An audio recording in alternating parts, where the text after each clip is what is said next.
There you go. So just finishing the gym. Obviously my phone didn't charge correctly, which can be sorted out when it goes to Samsung for a diagnostic. Once again proving what management of the shop have already said, that the phone has been played around with and not by the network.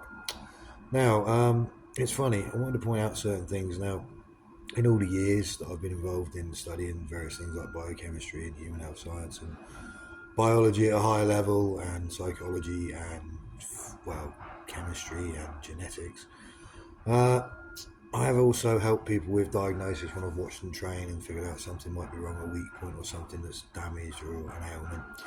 And I've always been backed up by actual experts in their field. I have never once diagnosed a single thing wrong. I'm not saying I'm an expert, I'm saying I know my stuff and I've known it very well. I've done a lot of studying over the years. I spent months injured with a knee issue in college, had to stop powerlifting, stop my sports course, and I was told to read textbooks. So I went to the library, bored out of my mind because I couldn't compete in anything. Everything was happening. Sarah Jane was doing all their sports certificate badges. I had to miss them all, but I studied. I studied very, very well. I know my science in and out. When this goes to court, I can guarantee you this. There is not an expert in the world who will not back up everything I've said. And I don't care about all these naysayers and these ignorant people who don't know.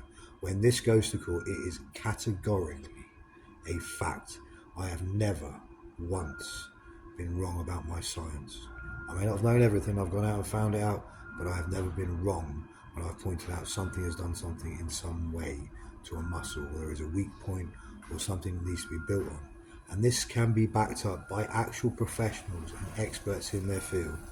I promise you this, and this is a fact.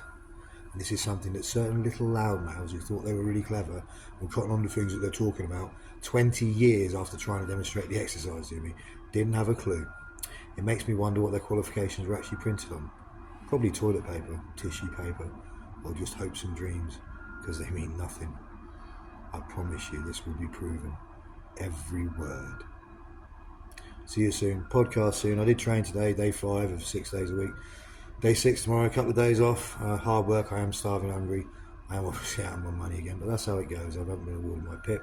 Because apparently DWP know more than actual general practitioners, so apparently all the decades of medication I had for my arthritis and all the scans and even the morphine I was put on originally for it meant I didn't actually have arthritis, it was all a load of rubbish. So there we go. It kind of says the statements from the government really, doesn't it? So yeah, it is how it's going at the moment. It is the truth. I am in the bus station again. I am bored out of my mind. But to be fair, who cares? People are like, well, you know, I have got an amazing group of friends here. These people are family to me, and I do mean family. And I love them all dearly. We have some wicked fun, but it's nothing. My life's on autopilot all the time. My life is literally just survival, if that, and I barely do that daily. The only thing that's ever kept my mind clear has been training. The one thing I've always done, the one thing these little idiots are still trying to play around with. 3 world championships I could have won in the last couple of years. It's not me bragging, it's not me being big-headed. I walked back into competition after 20 years and said I was going to break the British records. I broke 5, but I claimed 4. Remember this? 4. That's what everyone said when I went back to competition. I was nuts, I was insane. I walked out of there the strongest lifter ever with the all-time total record of 600 kilos. Not bad for someone who went in with an injury. Or was it a proper injury? We're not sure. We're going to find out about that, aren't we? Remember this when this goes to court. This is going on the podcast and everything. I'm telling you now, everything comes out. All about the so-called friends who pulled apart the marriage. All about the rubbish, the bullying, the real control and coercion of them. The human rights violations. And the fact that I still can't have a life and yet I've done nothing. Every time I jump through a hoop, I have to backflip through it again while it's on fire. And I'm still getting nowhere. Still treated like a third-class citizen. If it wasn't for the people of Eastleigh, I'd have probably been dead already. See you soon. Podcast is coming along with lots else. This is as real as it gets, people. Remember, I've never been wrong and always backed up by experts. And that's not me being big-headed. It's only to do with certain medical things I've pointed out to people in the past. Because I know my science very well. I also know human nature very well and behaviour. You're about to find out. See you soon.